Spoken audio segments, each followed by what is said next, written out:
Now we're going to afternoon games. Slater, kick us off. What are we starting with? We got the Eagles going into Oakland. I mean, John Gruden, that guy, no room for that in life. So, I mean, not him as a person, I'm not going to say he should die, but I'm saying, there's no way he should be in the situation he's in right now. It's unexcusable the way that he acted. So, we're going to just go with the Eagles, just curse the Raiders for one more week.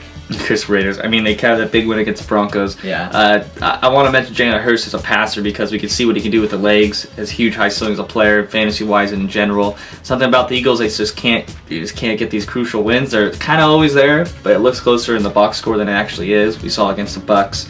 However, I can't root for the Raiders and the Broncos during the Chargers bye week. I already took the Broncos. I'm not taking the Raiders. Fly, Philly, fly. All right, and then we got the Lions going into LA. I mean, Cooper Kupp, shout out to him, my guy. One of the best receivers, if not the best receiver in the NFL this year. Stafford does so well. No huddle here. Stafford again is going to air it out. Deep downfield, wide open. A flag is down. That's Cooper Kupp. There's a flag down to the 35-yard line. Now, yeah. At home against the Lions, I'm going with LA. Okay. I was going to say, there's no way the Rams are going to let this one slip. All right, and then we got the Bears going into Tampa Bay. It's the anniversary game of the four down for Brady. He's looking like it's fourth down, but it was just fourth down. I mean, it's a mistake, but guess what? They won the Super Bowl that year, so it doesn't matter. Going with the Bucks at home. Bucks are at home? Yep. As safe as it is in Chicago, I might switch that up. But, Justin Fields still trying to figure out himself as well. Bucks come off another big win. Go shout out to AB. Taking Bucks. All right, Texans going into Arizona. I'm going with the Cardinals. Cardinals 6-0. Kyler Murray. I mean, DeAndre Hopkins. The defense is playing. They're making plays. I'm going with the Cardinals. They're going to go 7-0, you're saying? Yep. I'm taking it too. The Texans just aren't that team. All right, Colts going into San Francisco. This will be an interesting game. Sunday night. Sunday night, that's a good one. I mean, the Colts played the Ravens tough. They did, and it was in Baltimore, right? Yeah, It was. Tough game to win on the road for any team in the NFL, let alone the Colts. I mean, they're a brand new offense this year. It's a lot different. I'm going to have to take the 49ers at home on this one. I just think in San Francisco Sunday night, the crowd's going to be going crazy. I think the 49ers are going to play some good football, some good ground and pound. Finally taking the 49ers, dude, after all these years, after the last couple weeks, never taking the Niners. I'm going to take the Niners. I think they have a huge week off. They were kind of a little injury riddled with Kittle out. Jim Garoppolo was hurt. They got Trey Lance starting. They haven't really figured out the run game situation. But I got Elijah Mitchell on my fantasy football team. I believe that this is the game that he cements himself as a clear-cut running back for the 49ers. Go 49ers, Sunday night. I'm going to have to take, on this one, Sunday night, we got the Saints going into Seattle. That's Monday night. Oh, yeah, sorry, Monday night. Excuse me, I just said Sunday night. Oh, man, is Mike Thomas going to be back this week finally? No. No? I don't think so. There haven't been no reports out of his camp or the Saints camp in general if he's even close to return. They said this is what they want him to come back on this week, but they're probably not going to let him come back. I'm going to tell you what, Seattle right now, I think they're the better football team. Mm-hmm. But I think Alvin Kamara is going to get this thing done for the Saints on Monday night. Really? I think Alvin Kamara is going to have a big game. Well, I mean, they got that week off. Like you said, Mike Thomas, is he back? I don't know. But I'll take the Hawks just because they played the Steelers very well on Sunday night. Sunday night football. So they're on Monday night football again. That's kind of weird. So we see Geno Smith back-to-back weeks. Geno Smith's not the guy that's going to make the biggest plays and hit downfield pretty balls to Tyler Lockett that we're used to seeing. However, he can get the ball. He can get the ball where it needs to be. Alex Collins looks like he's a good fill-in right now. Chris Carnes deals with his chronic neck injury. I'll take Seattle Seahawks just because, I don't know, you said both teams are coached very well and the Saints coming off a bye, but I'm gonna take Seattle. It's in Seattle, correct? Yep. I'm taking Seattle. Yeah, and I think that's why Kamara's going to have a big game. I mean, I think Kamara's a primetime player. I think he always shows up when it's on the line, and I'm going to take Kamara, like I said, to have a big game and get it done for the Saints. It's crazy. Would you rather have a bye early on in the season or late in the season?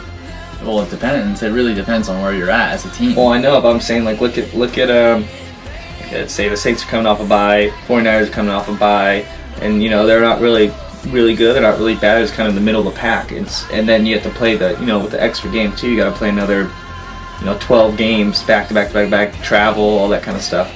For me, I mean, the Chargers have a bye this week. I'm not even sure if I'd be happy having a bye this early on in the season, even though it's a week after the original byes. Yeah, and it also depends on where you're at last game, the past 2 games, the whole season, you know, what your offense is looking like, injuries. It really just depends on where you are as a team, man. I mean, you know you're going to have a bye week at some point in the season, so it's the NFL. I'm sure they know what they're doing. I mean, you just got to adjust. That's how the league goes. Yeah, it's going to be interesting to see how everything kind of pans out with these byes. Is there anything else you want to cap on before we go into our Week 7 finale? No, but I'm excited for the next couple of UFC cards. You know, I mean, we got in November one of the cards that I'm looking forward to. It's a rematch between Kamaru Usman and Colby Covington. It's in Madison Square Garden. It's stack card from top to bottom. In December, we got Dustin Poirier, you know, coming off 2 big wins against McGregor in 2021. He started the pay-per-view year off in 2021 against McGregor, and he's finished it off for the fight for the title against Charles Oliveira, who I think is, you know, one of the guys right now. Like when I had a bet with my friends when he fought for the vacant title against Michael Chandler. A lot of my friends are rooting for Michael Chandler. Charles Oliveira, he's been around for a long time, old 145-pound contender there, moved up in weight, and his technique is crisp. He's got the most submissions in UFC history, and I mean, his stand-up is super underrated too. One of the best strikers, technically wise, I think in the UFC. So, I mean, we'll see what happens when that time comes around, and then we got this card in October here, Jan Blachowicz versus Glover Teixeira. Glover Teixeira is 40. I think he's 40 years old. He fought John Jones for the title once, and I think it's gonna be a good fight. I think that's gonna be a great fight, maybe possibly fight of the year. For the belt, 205-pounders. I think someone's gonna go down. I mean, I know we're going to be capping it a lot the next couple weeks as well, but it's a lot of stuff going on. Like I mentioned, the Lakers are going to be coming out on Wednesday against the 49ers, against the Warriors. We kind of see how everything's going to flush in the system. We don't know if or when Ben Simmons are even going to show up to any of the game. Kyrie Irving's kind of banned from the facility. Kind of a little head case right now. We'll see how that's going. And it's just a perfect time of year. I got the playoffs and postseason coming around for baseball. It's going to be good. I know the Dodgers got a good Game 5 win over the Giants. We'll have to see how everything else goes with the Sox and all that fun stuff. But looking forward to it. Is there anyone you want to shout out before we say goodbye? Yeah, I want to shout out, just being able to be alive, experience life, wake up every day. Shout out to all my friends and family. Shout out to, and we'll name them down the list. Shout out to my girlfriend Lauren. Shout out to you. Shout out to Mom, Dad, Steve. Aztecs are 6-0. I know. It's a great year for Steve so far. Shout out to Mackenzie. Shout out to everybody. Shane Fedak, even though you're a punk and you smell bad. And then shout out Flea. Shout out Nala, the cat, Riker, Pokey, and Panda.